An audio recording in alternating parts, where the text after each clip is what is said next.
Good morning. How are you guys doing today? Good, Morning. thank you. What made each of you want to take on conversations with friends? Um, could you be a bit more specific? Just because it can be, I don't know. Like was there a specific uh, reading in the script that made you just want to take on this project? Well, when I got the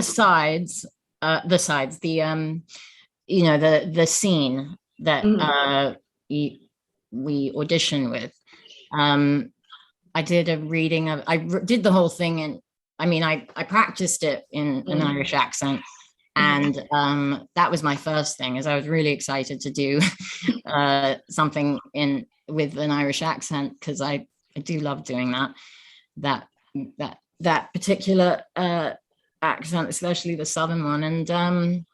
And yeah, when I read it, I thought, as I was reading it out loud, I thought, this is a nice flow to it, and I don't think I'm that bad at it. So, Although the show is based on a novel, what aspects does your characters bring into the show that may not be featured in the book?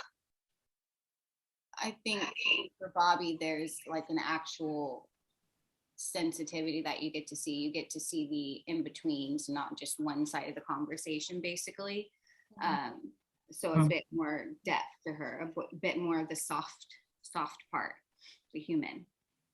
Yeah, I think that's, if anyone has issue with things being incongruent in the show versus the book, I think they need to remember that the entire book was written from one person's perspective.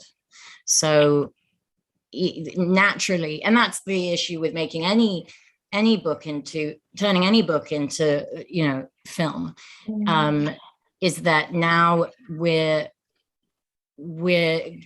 now we can get you visualize things you can see things, and so the perspective that we're reading from, the point of view, is much harder to achieve in film, because you've got everyone else's, the audience's own associations with the visuals, with a blonde person, with a person with a certain behavior that is, we read from one person's perspective, and now we see it that way. But when we see it in person, it can look entirely different, because it's our perspective now. So it's complicated.